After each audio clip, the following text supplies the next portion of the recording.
Ցյուրիխյան ուրացում, որտեղ այլ կերպ սրան մոտենալ չի կարելի։ Ինչ է, եկեք ժողովրդին պարզ ճշմարտությունը ասենք, սա գործարք է, որում մի կողմից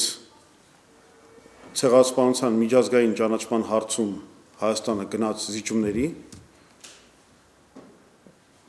դրա դիմաց ակնկալելով ստանալ բաց սահմանը։ Սա է ամբողջ գործարքի իմաստը, ցեղասպանություն բաց սահմանի դիմաց։ Ակնհայտ է, որ հայ-թուրքական հանձնաժողովի այդ պատմական հանձնաժողովի դրույթի շնորհիվ, որը արձանագրված է այդ պրոտոկոլներում, ցեղասպանության ճանաչման հարցը ըստ էության հանվում է Ամերիկայի Միացյալ Նահանգների նախագահի եւ կոնգրեսի օրակարգից, ինչպես նաեւ այլ երկրների եւ միջազգային կառույցների օրակարգից։ Փոխարենը Հայաստանը ստացել է ըստ արձանագրությունների սահմանը բացելու խոստում։ Անընդունելի է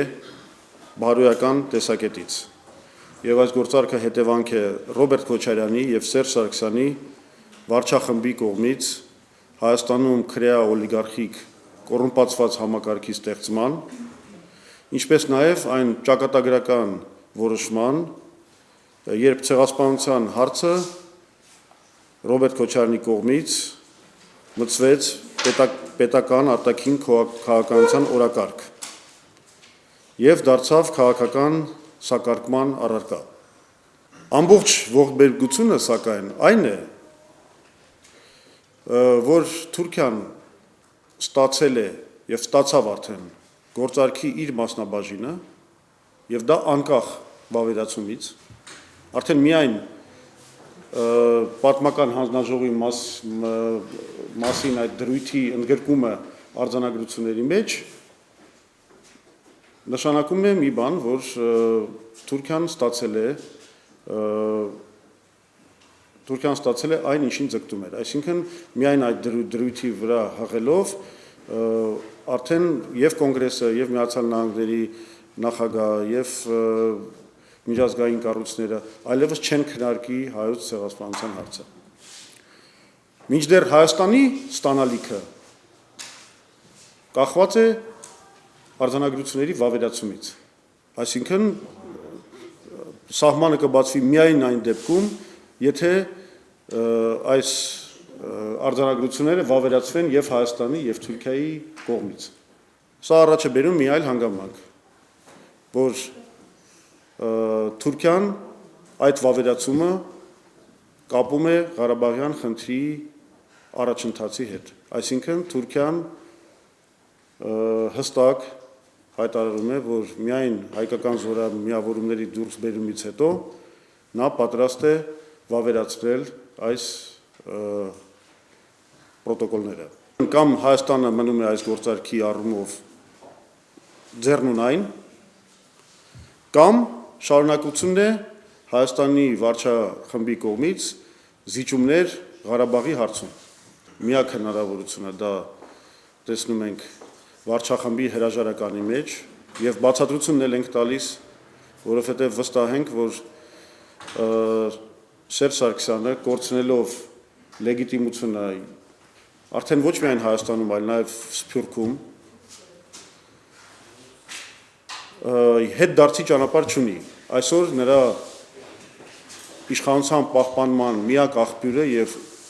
ուժը դա միջազգային հանրության աջակցության պահպանումն է եւ միջազգային հանրությունը անվերապահ պաշտպանելու է Սերժ Սարգսյանի քաղաքականությունը։ Տեր-Պետրոսյանը երբեք չէր համաձայնվի պատմաբանների կամ պատմական հանձնաժողովի ստեղծմանը։ Սա ակնհայտ է, որ պատմական հանձնաժողովը, որը պետք է ուսումնասիրի պատմական հարցեր, իր իսկ գոյությամբ հարցականի տակ է դնում ցեղասպանության իրողությունը, պատմական իրողությունը։ Եթե Հայաստանը համաձայնվում է ուսումնասիրել պատմական փաստեր, դա կարող է արվել միայն մեկ նպատակով՝ պարզել արդյոք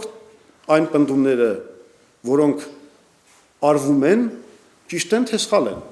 Ես վստահ եմ, որ ամենամեծ պատիվներով կդիմավորեն Սերժ Սարգսյանին, որևէ հայ ղեկավար երբեք այսքան մեծ նվեր չէր տվել Թուրքիայի պետությանը եւ թուրք ազգին, նա ունենալու է բոլոր պատիվները, նրան կընդունեն ամենայն ինչ ասեմ հյուրասիրությամբ, վստահ եմ, որ այնտեղ ժամանած կոնկրետ դելեգացիայի անդամներն էլ կգոռան առաջ Հայաստան։ Անկախ ամեն ինչից հիմա քաղաքականությունը մի կողմ, խաղը մնում է խաղ, ես մաղթում եմ մեր հավաքականին հզոր ելույթ, մաղթում եմ հաղթանակ, ավելին հույս ունեմ, որ դա կկայանա, գոնե կկարողանան մեզ պարգևել հաղթանակի բերկրանքի պահեր գոնե ֆուտբոլի դաշտում։ Նրանք ցանկանում են ձևավորել մի կեղծ ընդդիմություն, որը կուղի ժողովրդի ընդվզման այս ալիքը վարչախմբի համար անվնաս մի ուղղությամբ, այսինքն մի ուղղությամբ, որը չի սպառնա նրանց իշխանության ամրապնդմանը եւ չի սպառնա նրանց իշխանությանը։ Եվ այսպես մենք տեսենք, որ այդ կեղծ ես կասեի թատերական ակցիաները կատարվում են իշխանության օժանդակությամբ եւ ես կասեի անգամ իշխանության խրախուսանքով։ Եթե ուշադիր կարդաք եւ ենթատեքստերին ծանոթանաք, դա այդ հայտարարությունը Սերժ Սարգսյանի պաշտպանության հայտարարություն է։ Իհարկե, ես ասում եմ, բայց դա չի նշանակում, որ դաշնակցությունը չի կարող այդ ներկայացման դերակատարի,